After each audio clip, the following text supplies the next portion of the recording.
Do you talk about it while making music? Do you talk about the feeling? Do you talk about... Sometimes, yeah. I mean, our whole life is around music, like, essentially, like if we're playing music or that, but we do talk about music, we talk about...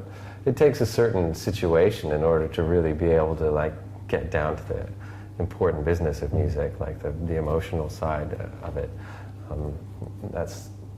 Those aren't too common. They're pretty special when they happen, when you really get to be talking about how your heart gets involved in music, because a lot of times there's so many practical details to get taken care of, like which bunk you sleep on in the bus and that kind of thing. Yeah, okay. But like, it's true, we do have...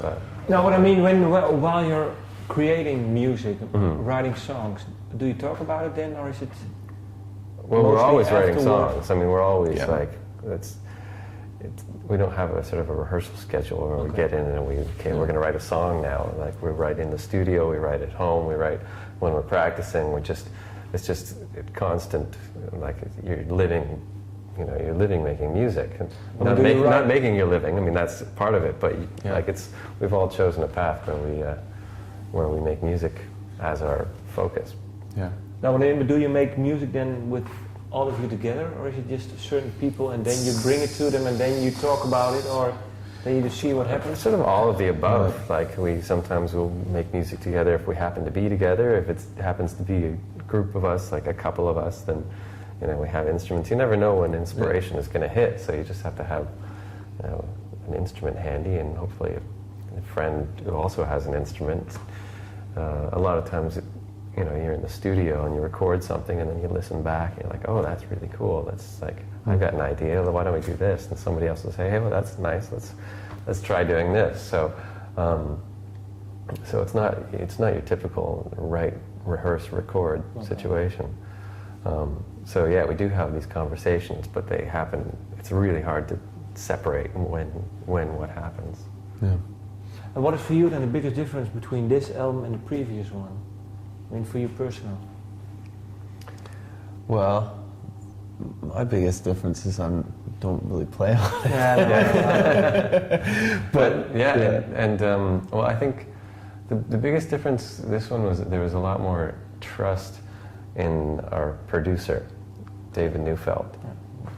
We worked with him on the first record for You Forgot It in People. We worked with him for a long time, and there wasn't always that trust. There was a real sense of...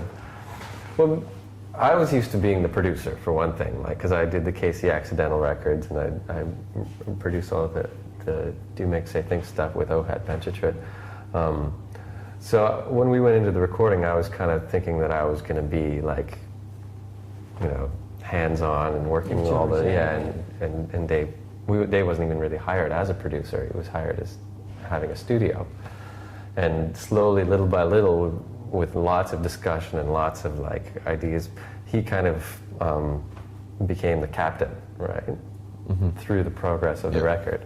Was it hard for you? Yeah, it was very hard for me, but that's part of working in a group of people, is that you have to learn to trust people. Like, that's a huge thing about being in collaboration, is you have to compromise and you have to trust and all that stuff that comes through the suffering, through all these like little arguments and things like that.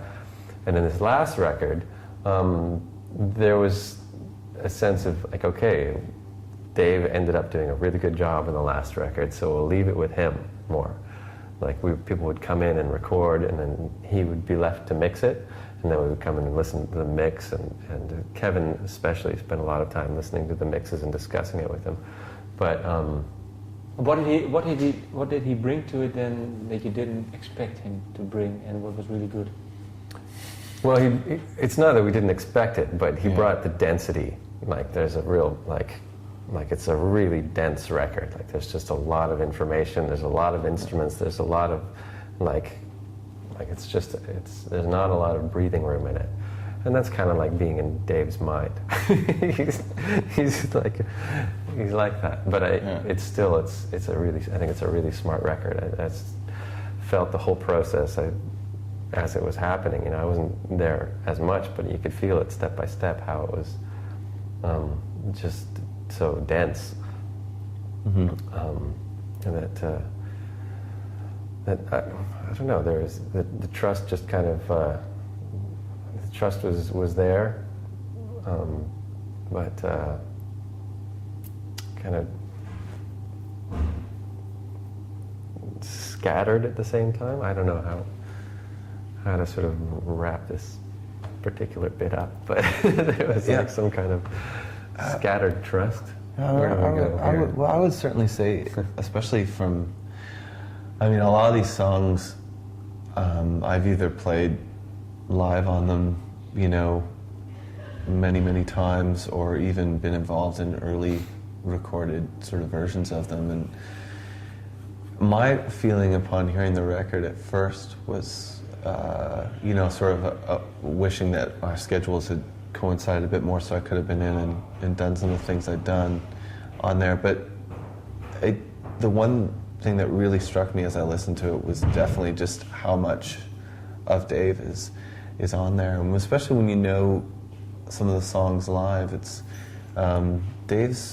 Dave does have an extremely overwhelming personality, and you really hear it sonically. Yeah. I mean, it's to ask what he brought to the record. I mean, the more appropriate question is, what didn't he bring?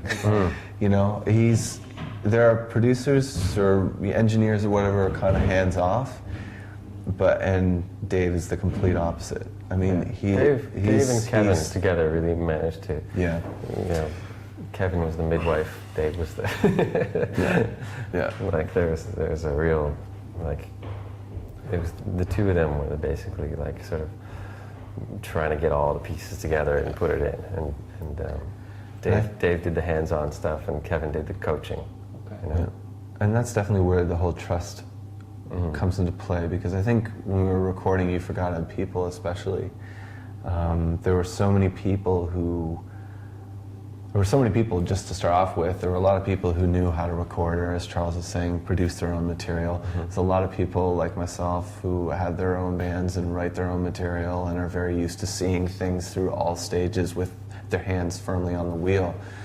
And eventually, you know, Dave's overwhelming personality, even though it was frustrating for a while, in a sense was a great thing for You Forgotten People, just because you need someone to just take control. It's like, otherwise it's this, you know, 10-headed monster that wants to go in every direction, and you need someone to focus things, because we would all be coming in and being like, everyone would have a different take on where a song would go, everyone would have a different part, everyone wanted to, you know, it was just, and eventually it was like, I mean, I learned a lot about where I should be in the process of that recording, where it was like, okay, I'm just going to come in and I'll do my parts, and then, you know, if someone asks me, I'll offer my opinion, but if not, for the most part, I'll just let it be.